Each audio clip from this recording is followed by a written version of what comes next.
We're live again. Hey, everybody. Good evening. How's everybody doing? We kind of I had a mess up. We tried to go live at 8 and I had it messed up. So we were here talking to ourselves for a little bit. But people are on now. So we got Chad Sylvester on tonight to talk about all kinds of fun topics.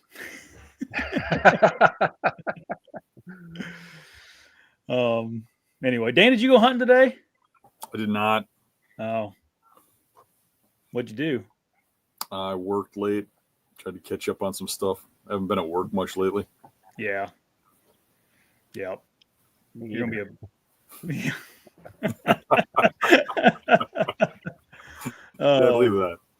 Yeah. Well, Chad, I'll say this: you're in much better spirits than the last time I kind of talked to you in December there. So, oh yeah, it's good seeing you smiling and happy. Yeah. It was. There was a rough spell there for about 8 weeks. Yeah. It was pretty rough. But once we got to a point of acceptance of like this is the finality of what's going on, then it was like, all right, let's get one foot in front of the next and get this thing closed down with as much grace as possible. So yeah, it's funny, like in life, how you go through these ups and downs, and it's like it always turns back the other way, and you start finding the light at the end of every tunnel. Yeah. And usually, sometimes it turns out to be a better tunnel you're going down the next time. So, but anyway, we're gonna. I don't know. Dan and me talked a little bit before we started. We kind of wanted to just go through the whole shebang of not necessarily your life, but just like your hunting, how you got started hunting, and then how Exodus came to be, and then talk about the end of it at the end. If that sounds good to you, Chad. Yeah. You guys know if we. Uh-oh. You must not have liked that topic. Yeah. He's like, no. Geez, I'm not sure what just happened, but you sound really clear now. Oh, okay. Well, I guess maybe that's good. Okay. At least you sound a little better than you did. Oh, what's your that? headphones? Did your headphones quit working? No, somebody was trying to FaceTime me or something, and my headphones quit, so we'll just roll with it. Okay, perfect. It's fine. Yeah. You want to start like, when did you start hunting? And then I guess, obviously you had an extreme passion for it to start a outdoor company. Yeah. I grew up a divorced household, single mom. She was remarried when, I don't know, I was probably 5 or 6, but 2 working parents, but we lived next door to my grandparents' farm. So I grew up on the farm with a makeshift babysitter, which was more or less like, hey, we're plowing fields, go pick up rocks, go play in the field, just go keep yourself busy and stay out of the way kind of thing, So growing up, we were always spending time outside, stabbing frogs, catching tadpoles, racing sticks down creeks, like just normal farm country kid stuff. And we really didn't start hunting deer hunting until I was probably 12 or 13. And I grew up in a family of, I almost say casual hunters, where it was, the first couple of days of gun season, everyone took off work, and that was pretty much it. The last day, then we couldn't hunt Sundays. When that would have been like mid-90s, we couldn't hunt Sundays in Ohio. So it was like first couple days you hunted, and then everyone went back to work, and the last day maybe we would get back together and do a little more hunting. But prior to that, we had 22s. We were just out shooting small game hunting, but we probably violated so many regulations as a kid, like not even thinking we were doing anything wrong. We were just keeping ourselves busy, trying to stay out of trouble. But we looked at deer hunting. I looked at deer hunting as I looked up to all those guys. I looked up to my uncles, looked up to my granddad. And it was almost like a passageway to manhood, I guess. Yep. Like you were part of you were part of the crew. You were now not a kid, but you were a man. Even though, they'd pick out the spots. They'd send you to everyone pick their spots for the day, and you'd have the last choice, which was kind of funny because I had hunted for, I don't know, 2 or 3, 4 years and did not kill a deer. And I can remember going back to school like on a Tuesday or Wednesday, and everybody doing like talking about the deer they killed and telling stories about pushing deer and driving. And my grandfather, I used to get so mad at him because he would never let us drive deer ever. And for him, it was like, okay, you need to be able to hunt these animals on their own routine. You need to learn a little bit of woodsmanship and kill them with purpose, not kill them by happenstance or luck or whatnot. But I looked like as a kid, I looked at that and like, dude, I just want to kill stuff. Like, everyone's telling these stories and bringing, Polaroid pictures in, and this is what I killed. This is what I did. And I'm sitting over here at 14, 15, like I've been hunting for 3 years and haven't killed anything yet. And then I can remember the season, I turned 16, trying to think what year that was, like 97, 98 or something like that. We'd hunted all week. And we came in Saturday and hunted in the morning, went up to the barn for lunch. That's something we always did. Everyone came in for lunch, for a hot lunch, chili or stew or whatever. And I can just remember talking to my uncles saying, let's just go push this one little patch of cover next to the swamp. And they're like, okay, but it's just going to be the 3 of us. Like, we'll push, you get on the railroad bed, and we'll push this way out towards this alfalfa field. And we pushed a buck out of it. At that time, there wasn't a 3-round capacity in your shotgun. And anyways, long story short, I ended up shooting a 177-inch 10-pointer as a 16-year-old kid with the first deer I ever killed. Not first buck. It wasn't the first buck, but it was also my first deer in general. And then I can remember that being such a big deal, like all the neighbors coming down, everybody like coming into the barn to see that deer. And as a kid, I was like super proud, like chest all bowed out, like I was like top of the world, man. And the thing that bugged me about it was everybody said, just you might as well just sit in a rocking chair for the rest of your life because you're never going to kill another one like that. Mm-hmm. And like I can remember hearing that message and thinking, you know what? Wait till next year. I'm gonna kill another one. So my parents got me a used Jennings. I think it was an Aurora extra long, so an Aurora EL for Christmas that year, and that's when I started bow hunting.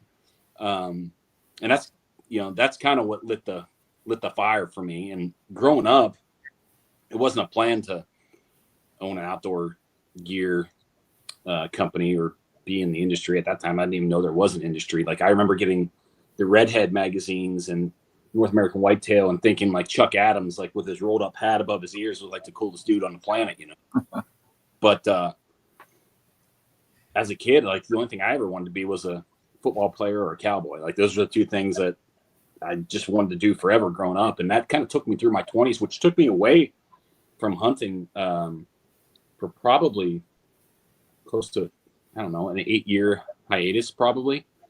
And then when I got away from college football and rodeo, that's when I got serious, I guess, about the whitetail endeavor in my late 20s. So when did Exodus kind of creep in, and why? I guess that's probably the better question, because you obviously were doing something before Exodus. Yeah. So my background, went to school, studied civil engineering in college, dropped out when I was done playing football, went to work for my dad at a heavy highway company. And, my brother was actually a bigger bow hunter than I was through the early 2000s. And we were using trail cameras, and he was probably, him and my grandfather probably ahead of their time. My grandfather's practicing QDM, food plotting and habitat improvements and passing deer to get them to a certain age structure in the early 90s when like most people thought that was like, what are you doing? And my brother kind of adopted that philosophy through the early 2000s, but when my brother first started to run trail cameras, he would have problems, and just being, I guess, farm kids taking after our grandfather, he was always tinkering and working on stuff. Always, like, you made do with what you had, and if something broke, you did your best to fix it. And through the years of using film cameras and then the first digital cameras, we had jumped around and we didn't have a whole lot of money, so we would buy a camera one year and we'd use it and we'd add another one to the fleet. But when they broke, like, we just tried to figure out why, what's going on. And that led to, as products got smaller and smaller and smaller and more affordable, we obviously had more of them, but that turned into us tearing apart cameras in our garage or shop or whatever, and using a magnifying glass to look up part numbers off a PCB board, and then like getting on DigiKey or using the internet to search that part number to figure out what it was and what it did. And then that led to, I guess, Frankensteining boards together to fix things. And that's really like my background and how we started understanding trail cameras. Like, that was probably around 2000, I don't know, 11, 12, 13, 10, somewhere in there. But then the idea of Exodus was not my idea. The idea came from a buddy of mine who I met on a hunting lease in Adams County. Actually, Josh, you've hunted some of that. Yeah, we were talking about that area before we got on. Yeah, hunted some of that. But we were on that lease and we were having problems with cameras, and I was telling him, my background doing this, doing that. And he was like, dude, we need to start a trail camera company. Like, we can. And I'm like, dude, you're crazy. Like, get the hell out of here. Like, we're not starting a trail camera company. I was, happy with what I was doing. I was in telecom at that time. Had a little nest egg set away, getting ready to make some real estate investments. And Matt just kept pushing and pushing and pushing. And finally I was like, you know what? Okay, let's try it. So we started Exodus in January 2015. So 10 years ago. And launched in May. So we had like 6 months to put our first product together. And some of it was like an OEM type start. And I can remember that first day, and we didn't know anything. We started the company with $59,000 between Matt Klein, myself, and my brother. And we bootstrapped everything. Taught ourselves how to build a website, taught ourselves more about manufacturing. And I can remember when, I can't remember the exact day, but I can remember sitting at my counter when the Lift 1, that listing went live, and we pre-sold, we did like 35 grand in one day. And I was like, oh my gosh, like, what the hell are we going to do? We don't even have a product yet. We're weeks away from the final production run, and we just sold $35,000 worth of cameras to people we don't even know. I'm like, this. I was so stressed out, like, for about 72 hours. It was crazy. And of course, with a pre-order, you guys all know the stuff that happens with pre-order delays, and we had to navigate that early on. But that's essentially, in a nutshell, 30,000 foot view of how Exodus was birthed. I mean, it was birthed just from that hunting lease, essentially. Yeah. What did you guys do starting off to get those sales like that? We just took a grassroots approach and talked about what we were doing on Facebook. That was it. That was it. I mean, we had launched the website obviously prior to May, but it was just a community effort of a grassroots approach, telling our story, saying what we were doing, telling people the problems we wanted to solve on the customer service side, on the product longevity side, like all the pain points that we had felt collectively between the three of us over the last decade or more of using cameras. We just talked to people. We just told the story. That was it. I mean, we had no money for marketing campaigns or for emails and paid ads. We had nothing. So we just we used social media and told our story. That was it. Dan, hop in anytime. I don't want to keep asking all the questions, but I was thinking when you were talking about that, the 10-year ago frame of time, a lot of businesses started like that. When you go prior to that, like prior to Facebook, it was really hard to start a business. You could have a really, really great business, a really great idea, really great product, but you had to go to shows. You had to put it in front of customers, and getting inside of a store was almost impossible. That's right. And people didn't have the websites and stuff. So, I mean, really, when anybody had ideas like in the 80s and early 90s and stuff, they would have to go and depend on some big guy, like guys like Chuck Adams and stuff, who you brought up earlier, would get hounded with guys. Guys would come up to him with all kinds of ideas, just trying to get their in, because you couldn't really develop a product and get out there unless somebody would buy in, Right. And then when Facebook came around, everything changed. People were able to really easily develop websites or pages, and they were able to communicate with people. They were able to build audiences and groups. And all of a sudden, if you had a good idea, there wasn't a lot of good ideas at the time. They just took off. And even like small time hunters and stuff, you got real famous real quick if they were doing well and had a big audience. And that time frame was like the perfect storm for businesses like the one you developed. It was, and I'll back up a little bit. In 2012 through 14, I guess I was following the Sitka story, right? And the whole debacle of Jason Hairston and what happened there. And when Jason left and started building the blog on Kuyu.com, and that's really honestly like what we modeled our business after, is what Kuyu and Jason did in 2013 to 2015, 2016. And I remember we did have a couple conversations with Brendan Burns, who was like Jason's right hand man in that business. And you're right, Dan. There's the saying, like, God did not create all men equal. Mr. Colt did. And that's what social media did for business owners. It leveled the playing field where somebody who did not have deep pockets or funding could go and compete against larger companies who had more resources. And that was really, that was always our mentality of running Exodus through, the decade that it was up and running, was where can we find undervalued attention and gain customers in a way where we could scale without spending as much money or as much resources as the bigger companies. Yeah. The hardest part of a business is figuring out figuring out the marketing, and that's what you guys had the key to to marketing. I mean, and is that kind of, Chad, after that, like, when did the whole YouTube stuff come? Because I think a lot of people know you guys from YouTube, not necessarily from your trail cameras. Yeah, there's probably, honestly, the foothold we had in the media realm through the branded content assets was probably, or is arguably, was worth more than the product company itself. And that's, it garnered more attention certainly than the product company alone. Well, going from 2000, so we started Exodus 2015. Yeah. And the first 3 years, it did not go well.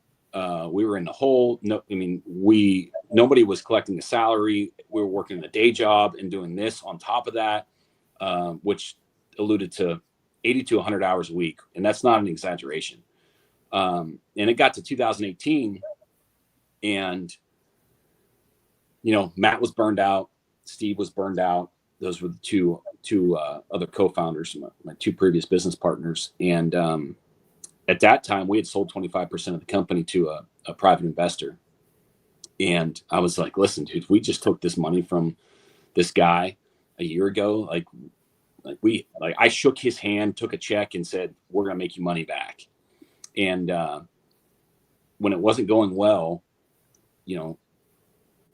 those guys kind of wanted out. They were burned out. They wanted to go do something else. And, I had a lot of self-reflection there, thinking, like, how in the hell am I going to get out of this mess? Essentially, like, leadership is split. There was some conflict in continuity, where the company wanted to go. The level of work ethic was different. The level of focus was different. And it was at a point where you had three captains, right, trying to steer the ship. And it was just a disaster. Luckily, those guys wanted bought out. So We had bought them out over 6 months and restructured the company. That's when Jake was actually working for us at that time. And he ended up with some equity during those buyouts, and restructuring the company in 2018. It was like, listen, YouTube it's already on the rise. If we don't do this now, it's going to continue to get harder and harder and harder to build an audience. Like, this is what we have to do. We need to start a podcast. We need to do YouTube. We need to exploit all these marketing channels that we've talked about doing, over the last 2 years, but there's been no execution. And I've always had this saying where, excuse my language, but ideas are shit and execution is king. And that's kind of what we live by from 2018 until this year. Like, ideas are great. You can whiteboard and brainstorm, but unless you execute on those ideas, like, they mean nothing. So that's, I guess, 2018, when we restructured the company, that's when we realized that we also need to be a media company. We need to own these digital evergreen assets, because we looked at marketing as, yes, you can scale paid ads, you can scale CPC, and there's all these ways you can spend money, right, to acquire customers and garner attention and hold an audience. But when the money stops, so does the attention. So how can we invest in evergreen assets where we spend money once and have a return on that over a longer period of time? And that was our approach with the branded asset catalog. How long did it take YouTube to blow up for you guys? I would say probably about 2 years. Yeah. I think that it was certainly 2 years for the podcast, and it took us 2 years to gain traction, gain steam, and it evolved, right? Just like the YouTube channel. We started the podcast as Trail Cam Radio, and it was like trail cam specific. I mean, we were in the technical ins and outs of trail cameras and talked about stuff that, well, we felt was important, but in hindsight, like, people don't really want to know the technical details of trail cameras. They just want damn things to work. They want to put them out. Most people aren't taking them apart in their living room and fixing them like you were. No. So, YouTube started in that same fashion of, like, we just wanted to educate people because there was no authoritative figure in the space, right? You had Trail Cam Pro, who they do a good job, but there's some things there that, they do well on the testing side, but it's not completely subjective, I guess. So we just wanted to become an authoritative figure in the space and talk about the things that we were doing, talk about the problems we were trying to solve, and try to educate people so they would have better experiences, whether they're using our products or somebody else's products. And then it kind of morphed more into, the hunting side, and whitetail cribs obviously is something that we were known for. But we looked at some of that non-trail camera content as top of funnel. Like, we need brand exposure, whitetail cribs. Like, I mean, we had started the podcast before whitetail cribs, and, we had this approach where we felt like conversations went better when we were in person. So we were driving around the damn country doing podcasts. Well, you get into somebody's house, and that's the very first thing before we even got set up. Like, they're taking us in, talking deer stories, showing us their mounts, and we're like, we should just make this a podcast. So, like, let's just talk about the deer and the deer stories. And then it was like, do you guys remember MTV Cribs? Like, this is the conversation we had in the office. It's like, do you guys remember MTV Cribs? Like, let's just do a spinoff on that and make it deer centric. And that's really how Whitetail Cribs got started.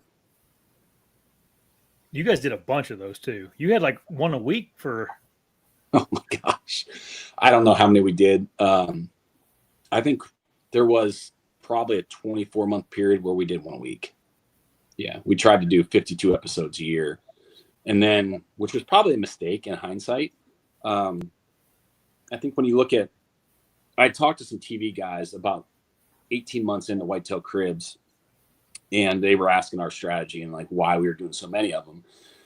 And that alluded to like the average length of a TV series, I guess is what you want to call it. Like, in a season, there's 12, 15 episodes, and like that series might run for, I don't know, 6 years, and essentially dies out.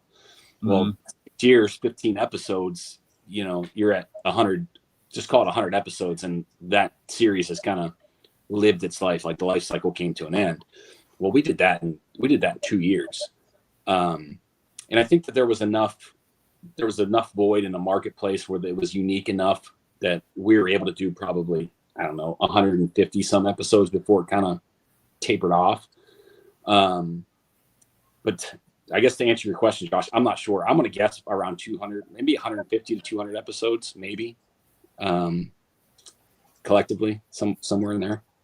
Yeah, that's just it's a lot of money to spend traveling around making YouTube videos. Like that's crazy. Mm-hmm. A lot of time. And it was a lot of time. It was so much fun though. I imagine. Yeah.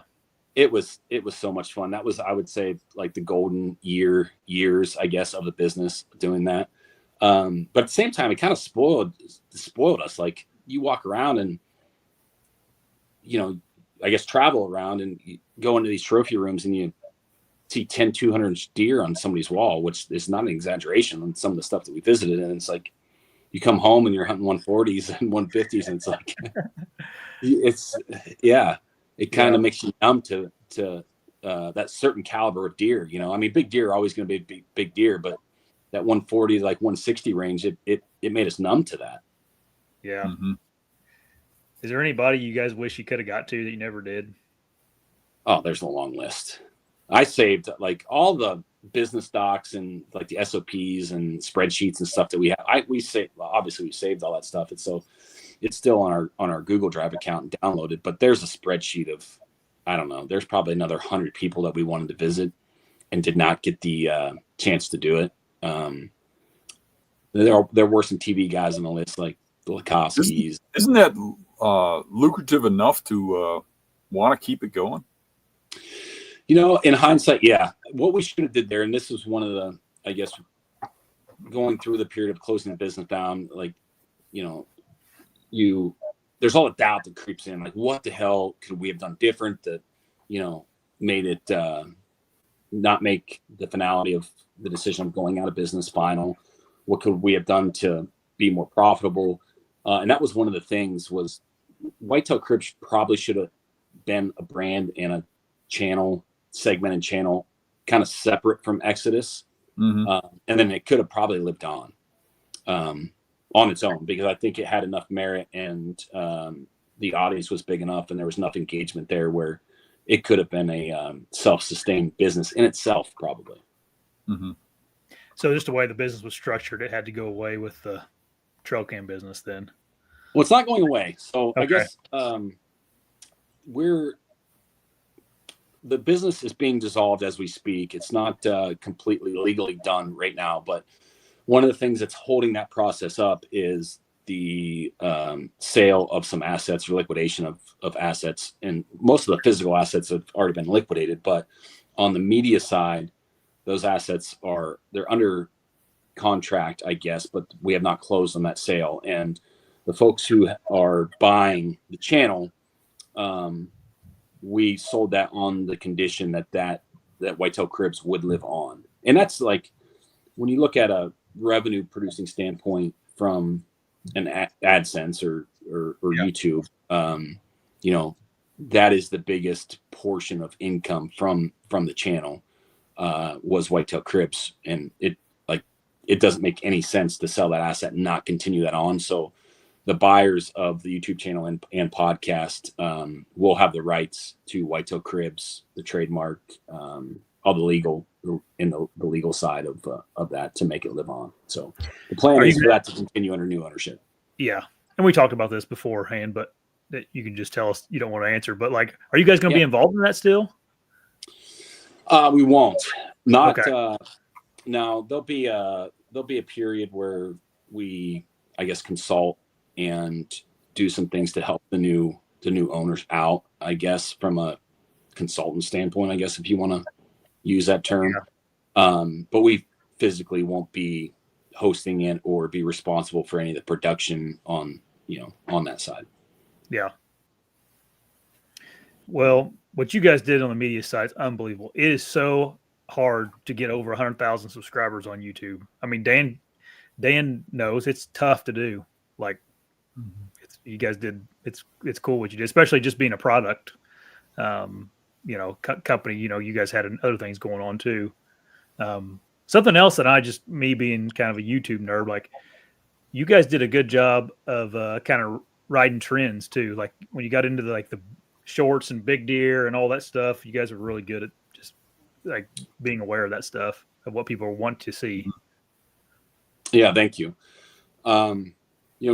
Jake has always had a knack for identifying trends and being an early adopter, and that was not just YouTube, but prior to Facebook. I mean, he put himself through college building Facebook pages and selling them in a black market before people even knew that was a thing, right? So we had a very good team. I don't want anyone to think like, hey, this is all on my shoulders and I'm responsible for the whole thing. No, that's not, Cameron and Jake, that like pulling that together, that would not exist without those two guys, from an idea and execution standpoint.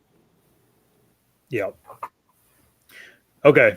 So we're talking about the golden era there. What was going on with trail cameras during that time? Because you guys, when did you started into cell cameras then after the lift? Yeah, we did a couple regular or standard SD card cameras from 15 to 18. And then 18, we started, I can't remember if it was 18 or 19 now. We had started the first cell camera project in 2018 because Matt was still around. But I don't think it came to market until after we had bought him out. So I think we probably started that project 2017. And then the render, I think, came to market in 2018. But it still wasn't, cell cameras were a thing and they were starting to rise, but we still hadn't hit like critical mass adoption yet in that period from I'm going to say 18 to early 2000 or 2020,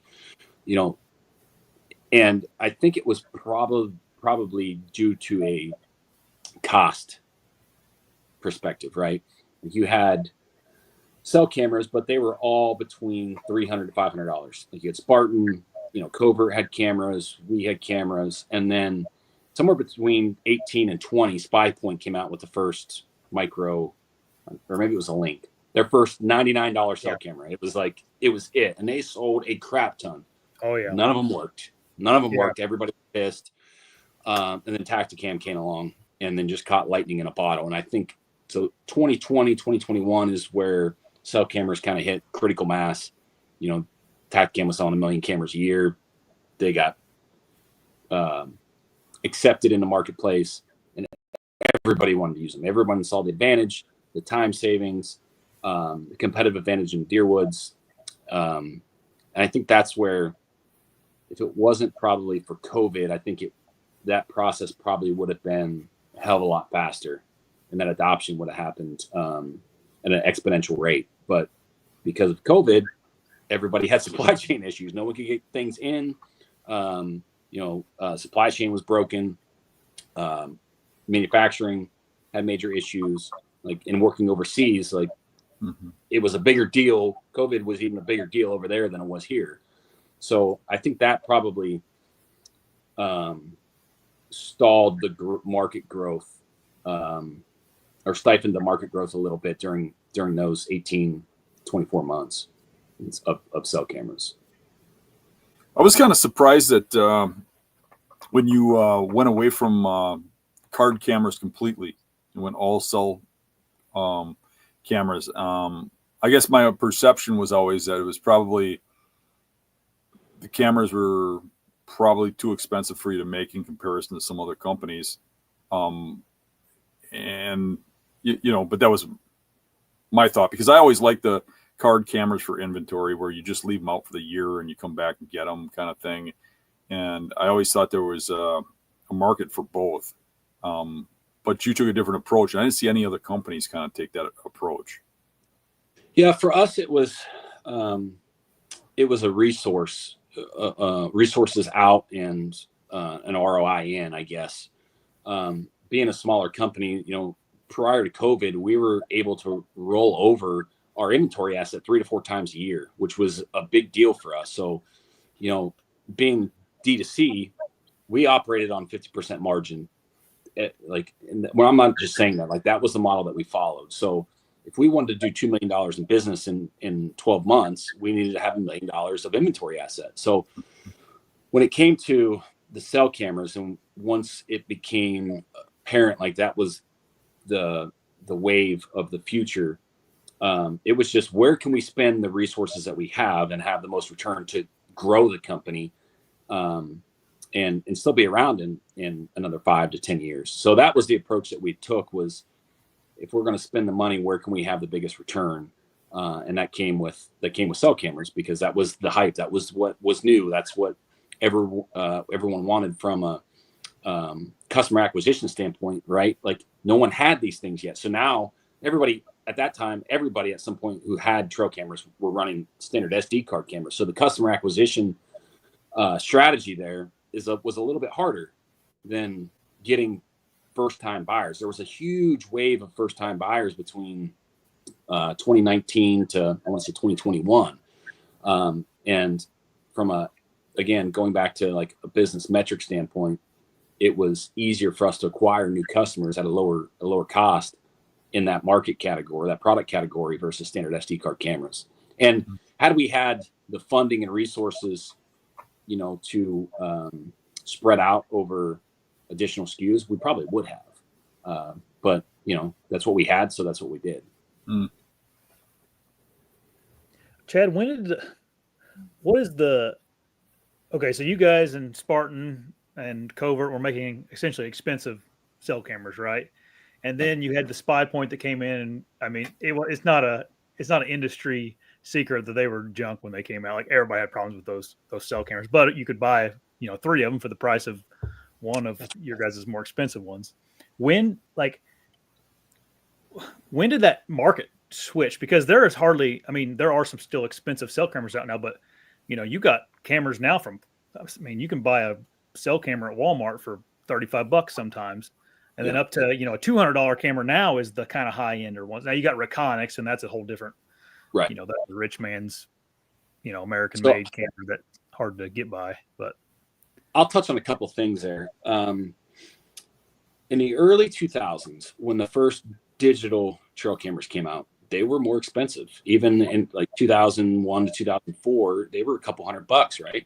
Mm-hmm. And then as that, everybody flocked to them. And then as the price points came down on those products, people started to have lesser experience with cheaper products, right? And then the consumer behavior went back to buying better products. So you've seen this kind of this life cycle of product pricing and product quality kind of come full circle.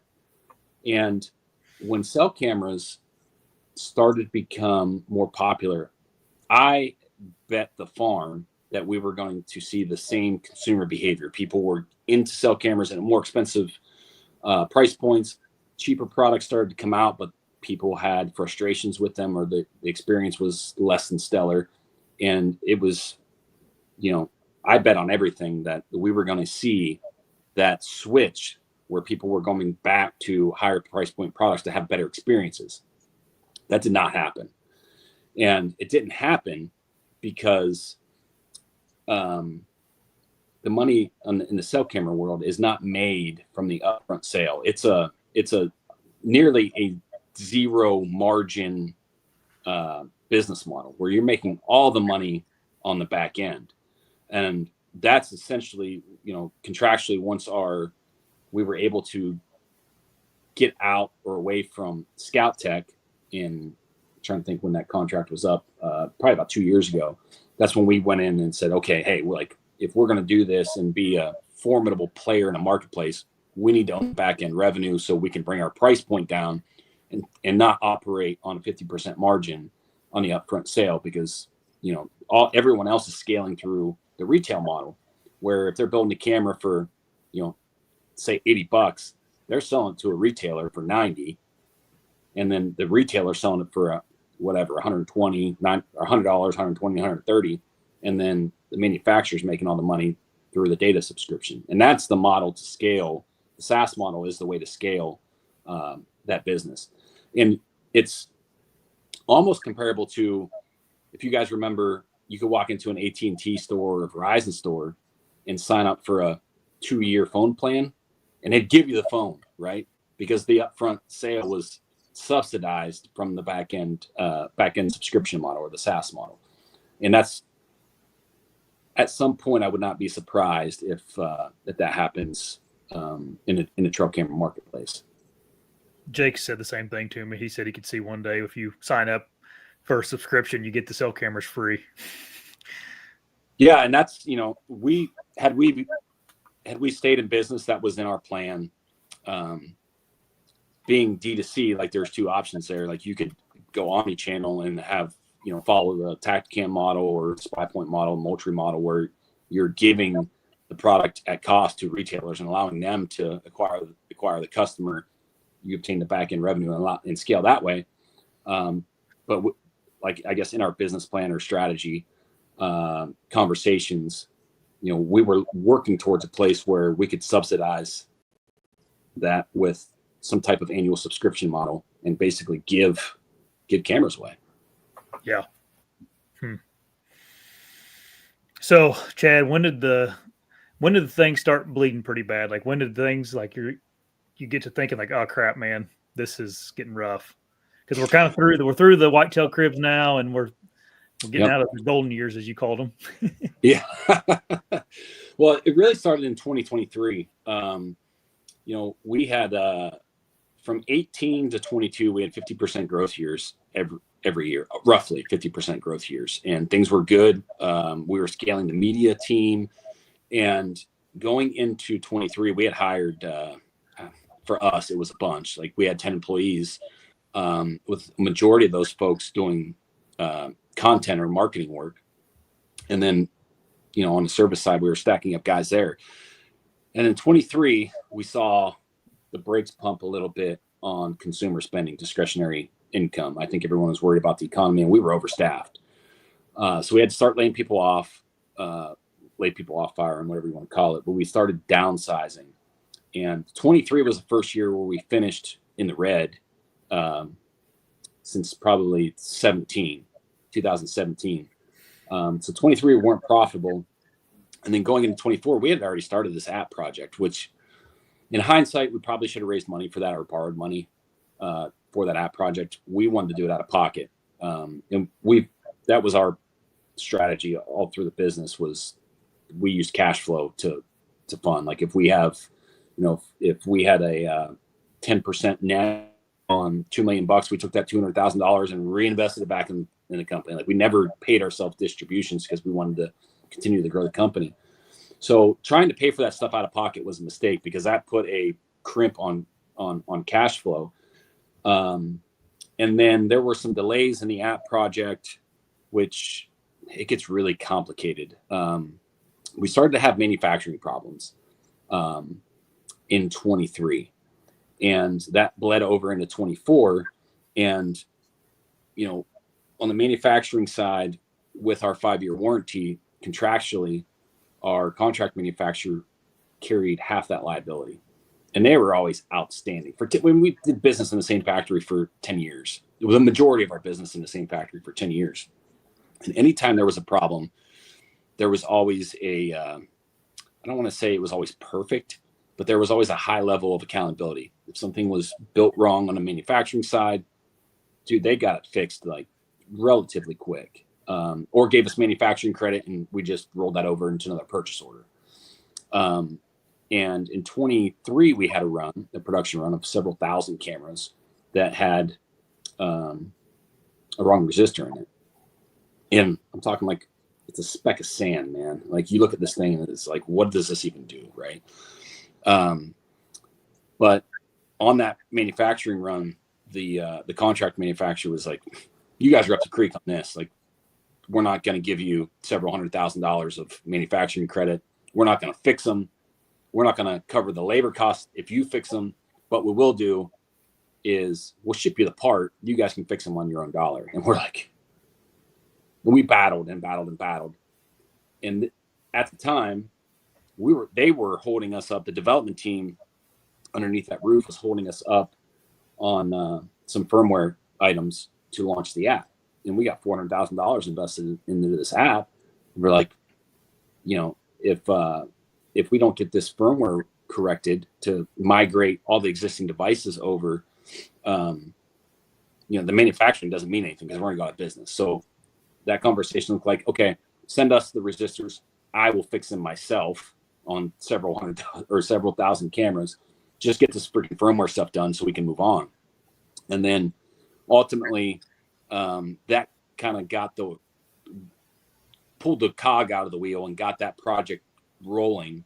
And we were still a couple months late, but in the midst of that, they had essentially abandoned that firmware project, which anyone who had Exodus renders that worked for 5 years prior to that, not always perfect, but for the most part worked, all of a sudden wouldn't work because of a firmware issue, and we couldn't get it fixed because they abandoned the project. And there's more that went into this. It was almost like we had to pay for the project twice. We paid for it once under a maintenance contract, and they said, no, we're not going to do this. You're going to have to pay us again. So we paid them again.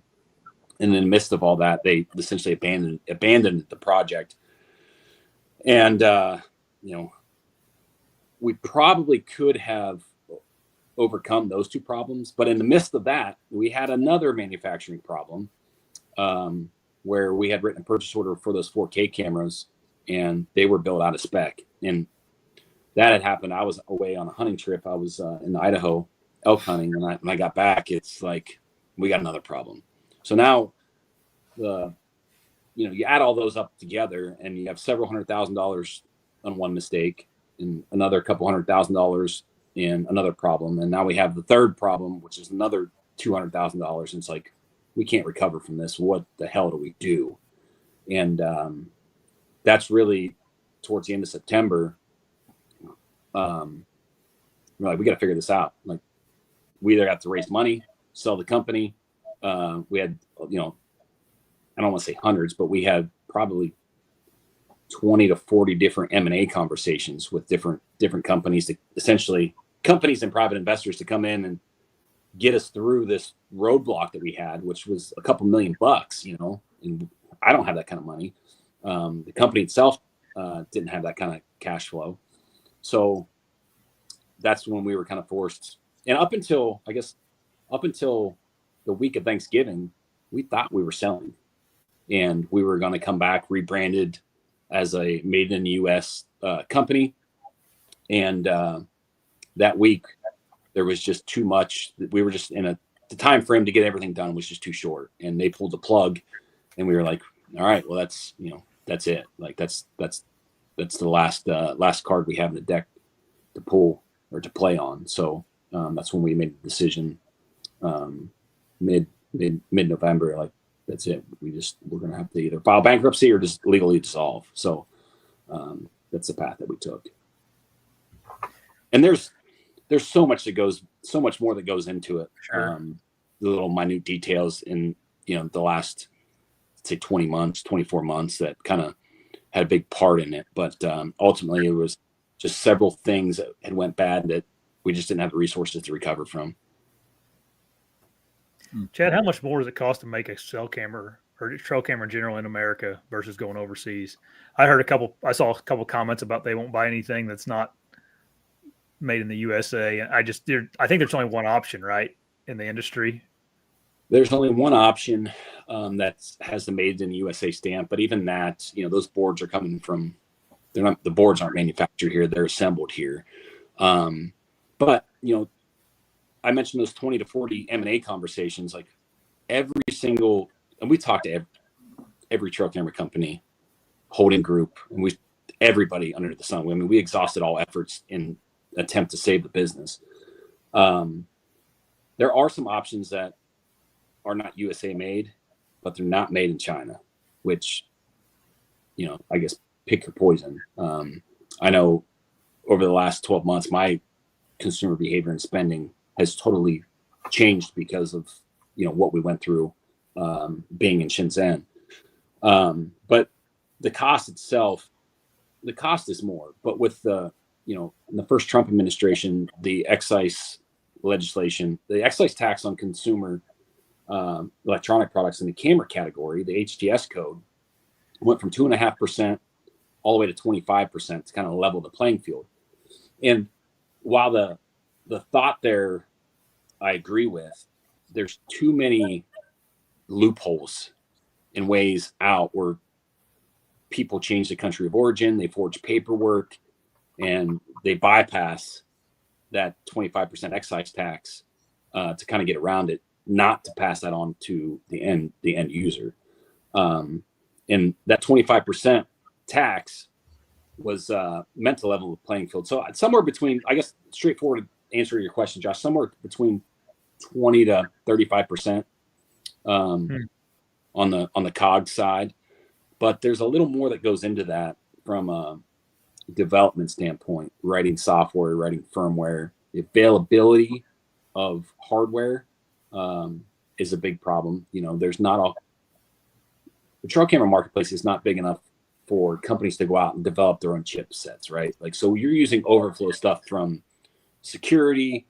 Maybe you're taking something from the camcorder or video side, DSLR stuff. So you're taking hardware that's designated for other industries and you're kind of pulling it together to make a trail camera essentially.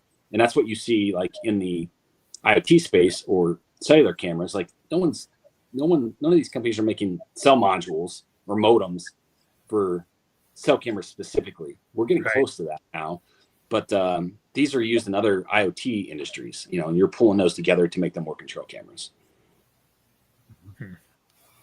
Yeah, we we think hunting is so important, and we're such a small market compared to what these things are actually used for. You know, Yeah. what these technologies are.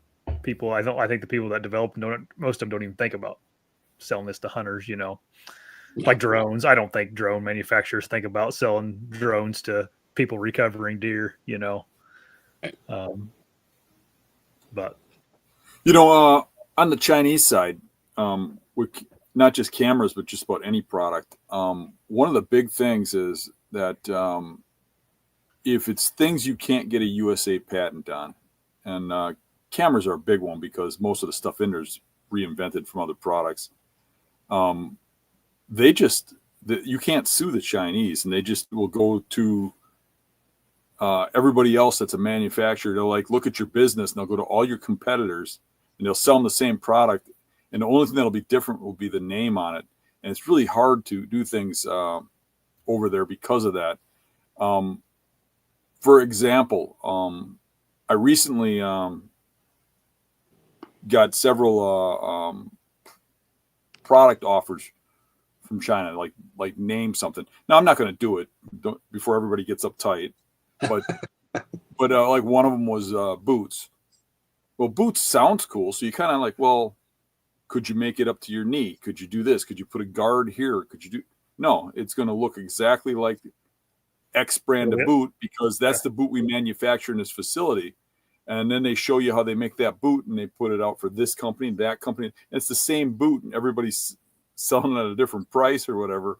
But it's the same boot. To change a color, to change a camo pattern or something, and they changed the name. But one guy went to China to get that boot made for a USA company, and they made all of his competition. And cameras has to be like that because everything in a camera is non-patentable. It is.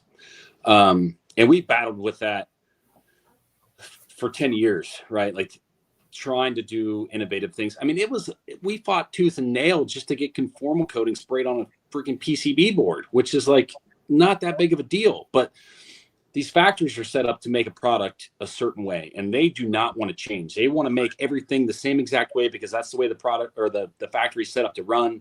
They want to use the same components because their purchasing department has purchased this component for 5 other trail camera companies. And it's very, very, very difficult to get them into the thought process of there's a better or different way to do things. And Dan, to your point, once you have the relationship that's strong enough where they buy into what you want to do from an innovation standpoint, they're taking that idea to every single freaking company that's in that factory. Great idea. Thanks. We'll use that for other people. 100%. And, you know, we frown upon that. But and I'm not defending the CCP by any means. That's a whole other freaking topic for me right now. But when you look at the way that those companies are set up through government funding, that's where part of the problem lies. Like everything is open source there because it's owned by the government. They have government funding. The government invests in these different factories or these different companies. And now the factory doesn't even own some of the stuff that they're doing. The government does. And I don't totally understand that. I don't claim to be an expert in international business, but those are just some of the things that we had to deal with over 10 years. And it's not just, to your point, it's not specific to trail cameras. As a culture, as a economy, we're addicted to cheap products. Exactly. We just are. And ultimately, regardless of what words come out of our mouths, the marketplaces are dictated by dollar bills. Like, where are you spending your money? That dictates what we do as a manufacturer. And it's no difference if you're in tree stands or boots or camo or anything. Right. Chad, you're pretty in tune with the market, I'm sure, with trail cameras. Like, how many more cell cameras are out in the woods right now compared to 2 years ago? Millions. I just heard you mention Tacticam sold 1 million cameras in whatever year that was. Mm-hmm. I just wonder. There's millions. You walk out in the woods right now, there's cell cameras everywhere. Yep. There's millions of cameras, more cell cameras in the woods now. And we have, we've talked a little bit about that. We've talked a lot about, everybody's talked about it, right? Like legislation, finger pointing. There's a division there of whether or not they're ethical to use. And I look at that from a user standpoint. The camera itself is an inanimate object on a tree. It's a tool, right? It's a discretionary tool, and the intent and how it's used is what causes the ethics issue. So, I don't know. I don't know. I'm pulled, like there's for years we had the big rise of QDM and let's pass bucks, let's get bucks, let's only hunt 4, 5, 6-year-old bucks, let's only kill big bucks. Like that was the message we pushed as a deer hunting community, right? Like everybody wanted to kill bigger bucks. Everyone wanted a better age class, better age structure where they hunted. And then now we're at a point where there's a lot of people killing big deer. I mean, a lot of people. Because the hardest part of killing big deer is finding a big deer. I think the three of us could agree on that. And cell cameras made that easy. There's no doubt about it. I could go out and run cameras in 3 different states, and I can find a big deer if I got 20 or 30 cell cameras to run. And the odds of killing that deer go up. Like you can't argue that. The probability of getting on a deer, and you can't use a camera you can, but I think that's where most people get it wrong. You can't use the camera to kill deer. Like you still have to go in and do the work to be effective, right? But we got to a place where the jealousy thing, man, and like I think that's where the division is. It's easier for people to point the finger at a cell camera and say that's the problem. That there's more people killing big deer, and the people complaining and pointing the finger aren't the guys that their probability, maybe they were killing big deer before, and now the playing field has been leveled for whatever reason, technology primarily, and they have less access to big deer, and that frustrates people. That's my take on it. I mean, that's a whole other. You do a whole podcast, several podcasts on that topic, and I know you guys have touched on it before, but yeah. Hey, on a side subject, you ever get subpoenaed for somebody's camera pics, or you ever see any crime solved with any of the camera pics that you had? We've definitely had crime solved. So I know you guys, Josh, you've been at Harrisburg, the Great American Outdoor Show. There's I don't know how many vendors there, hundreds, maybe thousands of vendors there. Well, in the firearm hall, I think it was Smith and Wesson, a couple of years ago, they were at night. Somebody was coming in and grabbing guns, like cutting the cable locks off the guns and walking away with guns. So we stuck.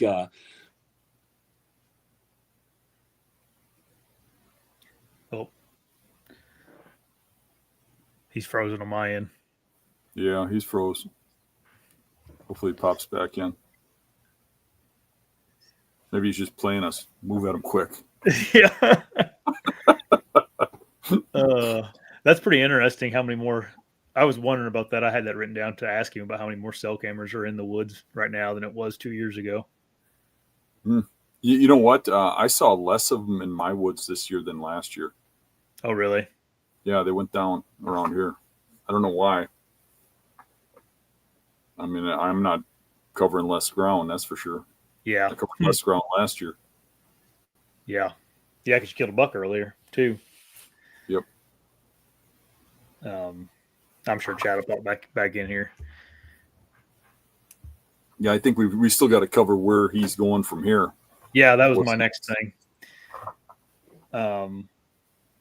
Yeah, the whole China thing, that's tough. Like, I mean, I know you're the same way, Dan. I'd love to have everything made in the USA and all that, but you know, there's certain items that, like it or not, it's just not feasible to make in the U.S. Yeah, it's better to like pick your battles. You know what I mean? Right. Certain things could be made here. I mean, let them make rubber components like boots and stuff that are killing people with the chemicals and stuff. And there's a reason we have so many laws and stuff. If they want to go make that stuff and the carcinogens to their people, okay, you know, the boot's got to be made somewhere. You know, there's certain things, you know, that you know, to make that safe here would cost us so much money. I mean, and nobody wants to pay $600 for a pair of boots. I mean, so, but equaling it out with tariffs and stuff, I don't think it's a bad thing as long as it's done smartly. I mean, let them have certain products and we have certain products, and you know. Yeah. Yeah, and it's kind of the beauty of the world, right? Like, some people are better at certain things than others, like just part of it. Right. You know, I had a coworker who had to travel to China a few different times for products we make to go work on them in the R&D department. Yeah. We go work on the equipment we made over in China. And he was telling me how when he flew into China, that you could look down in the river running into the ocean was just spewing like gook into the ocean. You could just see the stain into the ocean, you know? And he said when he landed, they made him put masks on with filters because you couldn't breathe the air in the city that he landed in.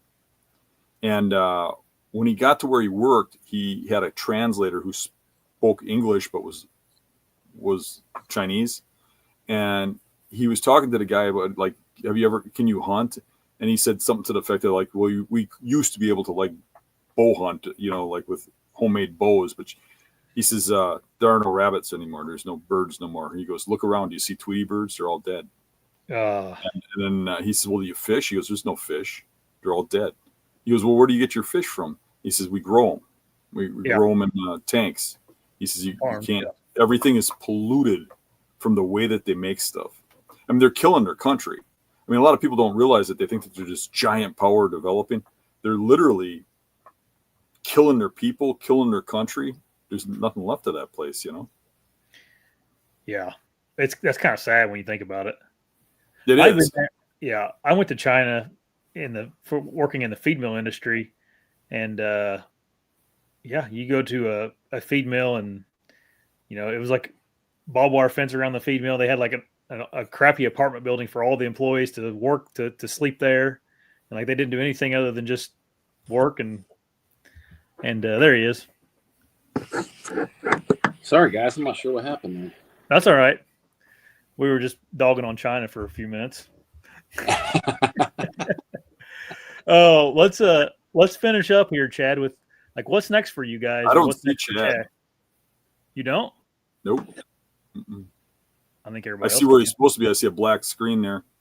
He's up. I see a black screen with his name on it, and I can't hear him. Chad, can you hear us? Can you hear me? Yeah. Okay, I I can don't. see you I just guys. got a spinning thing where Chad is.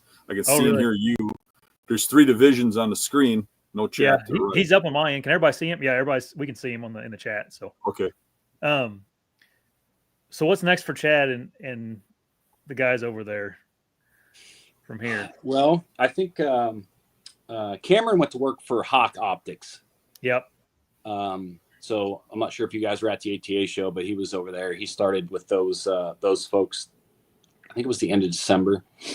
So he's the marketing director for Hawk Optics now. I'm not sure what Jake's getting into. He has a pretty good real estate business built, and then he also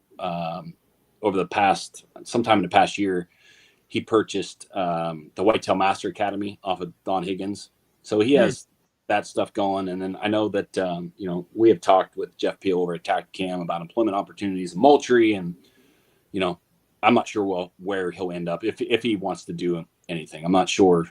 He's pretty entrepreneurial driven, so I'm not sure he'll taking a W-2 spot for anybody is kind of in his blood, I guess. But for me, I don't know.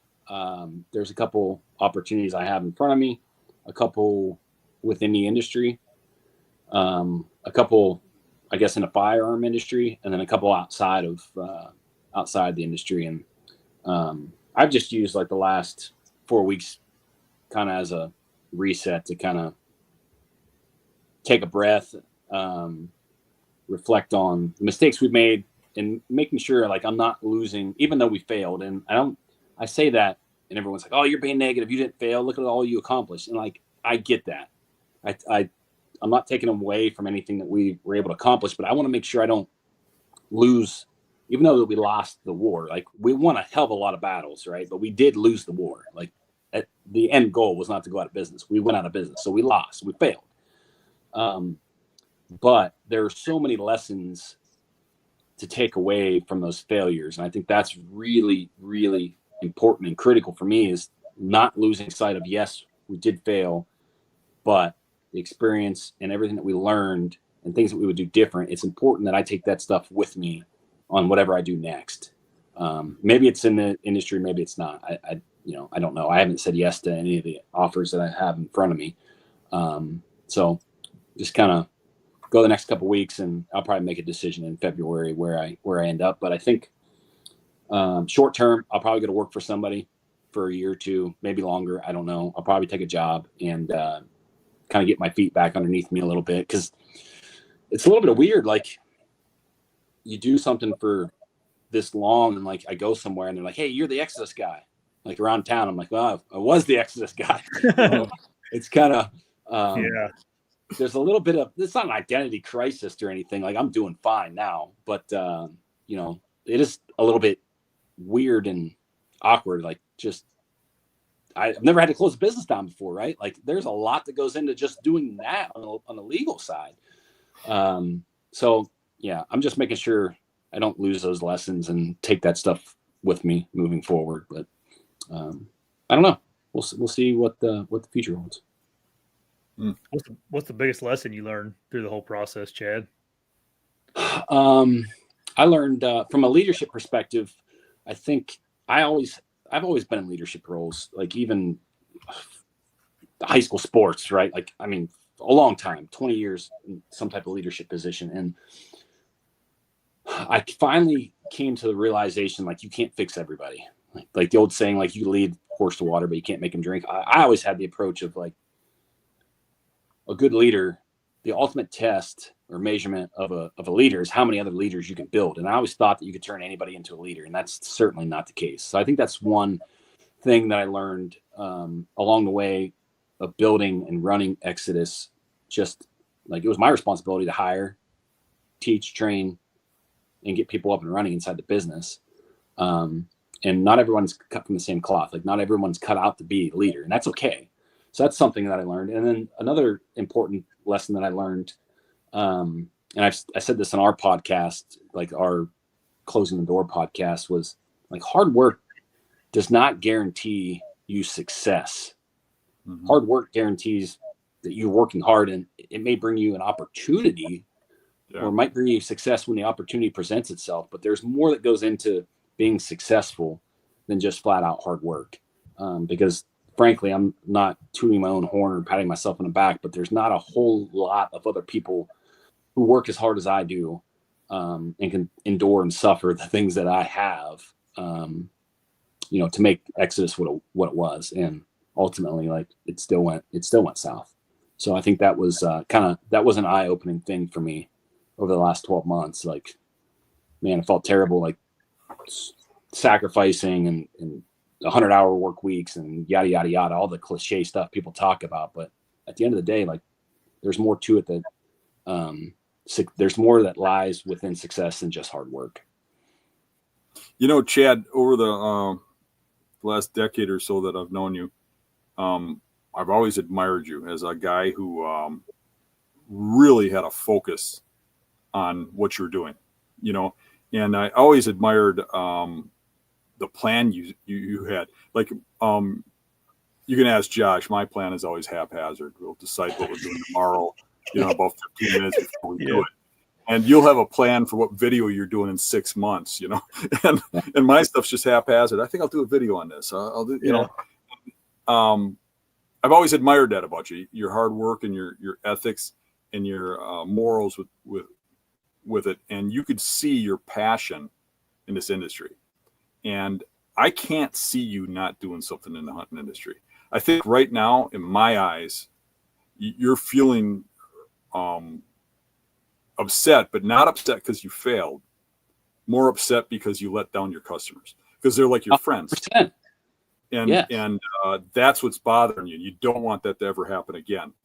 But I can tell you right now that whatever you do, you're more likely to be highly successful at it than you are, to fail. It was just the wrong conditions hit, and it would have killed anybody or any business. But you yourself, I mean, if you get back into the hunting industry, I could see you doing something on like a show, where you really took off. And it doesn't even have to be a full-time business, but I think you need to be in the hunting industry. Everybody knows you. You have a presence here. You don't have to build a company because everybody already knows who you are. I can't see you getting out of this, Chad. I can see you going and working, getting back in construction or something, but I think that you're going to come back personally. Well, thank you, Dan. I don't take those words lightly, and you're right. Like, it's so much easier quitting yourself than quitting on other people. Like, and that's kind of like this team sports mentality that I've had, I guess, forever. But that was and still is to this day, like, the biggest letdown, not for myself, but for other people. Like, not just customers, but employees like Cameron and Jake and Justin and Jason, like all the guys that have worked for us in the past. Like, I worry more about that than I do my personal circumstances, honestly. And I don't know where that comes from. That's just the kind of that we were customer centric within the business, not because that was like a business plan. That's just who we were as people. Well, that's it. I mean, you wear your heart on your sleeve. Yeah. And as well as I do, if you take a step back and you look around the industry, 95% of the people in this industry are fakes. They're not genuine people, and they could care less about their followers and stuff. And that's what makes you special. And people will follow you and like you because of who you are, and they don't even know why. Yeah. They just, something in them senses that genuineness, right? And you're part of the 5%. I mean, you can't leave this industry. You'd let me down. You have to do something. There's I have some notes and some things up my sleeve. Whether or not I execute on some of those things, it's kind of up in the air. Like I said, I think there's still some time to let the dust settle. But it would be a shame to completely leave or turn my back on the industry. And I don't think I'm going to do that. I think we have the playbook, or I have a playbook from a media perspective to use again, and it'd be foolish to like put that in the closet and shut the door on it, right? Mm-hmm. So we'll see what happens over the next couple of months. I'm poking around on some ideas, and I just need to put a little more thought, because to your point, Dan, like being focused, like there was never a plan B ever. Obviously, it was like, this is what we're doing, and we're going to work until we win, or until we lose, I guess. So yeah, there's never been a plan B. I think where Chad is different than we are is that Chad will like work on his business instead of going hunting. That's me and Dan won't do that. Well, again, that's not my choice. Like, I would rather be out hunting. But I know, like, but I don't know if like me and Dan would make the choice to. Dude, there's been so many. It's like a guilt trip. It's like, man, I got people dependent on. It's dude. Well, that internal conflict is so real that I've never really talked about that, like, to I guess in depth. But you're right. Like that's a daily conflict in September and November and October. It's man. Yeah, I remember when we hunted in Ohio, and you said something to me like to the effect that you're just getting out now, and I was like, "What?" It was like rut, you know. And it was like, I've been hunting for 2.5 months. Yeah, I know. It's gotten a little better over the last, I guess, not this year, but I guess 23 and 22 were a little bit better. But yeah. But you got my complete and utmost admiration, and if you ever need help with anything, you just say the word. Thank you, Dan. I appreciate it. And you guys too, like in some capacity, you know, you guys had a hand in what Exodus was. I mean, like Josh, you know, we worked together from a promotional standpoint, and Dan, like the amount of time you had given us on podcasts and specific pieces of content, like top to bottom, like you guys had a piece of making Exodus successful, both from a product and a media standpoint. So like, again, everyone sees my face as, you know, me being the poster boy of the company, but there are so many people that had influence and helped with what we did. Like it wasn't a one man army. Like it was everybody. Before we get off here, Chad, did you say, I know Tacticam is taking your guys' cameras, right, for trade-in? Because I heard there's some comments going on about you got your guys' cameras or whatever. Did I hear you say Moultrie is too? Yeah, legally I got to tiptoe around. Okay. This topic a little bit. I'll tell you this then. It's me. I'll say this: if you reach out to Moultrie or Tacticam's customer service, they have programs in place to take care of our customers. I didn't know Moultrie was doing that. Did they come later? No. It was. I'm trying not to get myself in a. If it's legal problems, we can just avoid the subject. Yeah.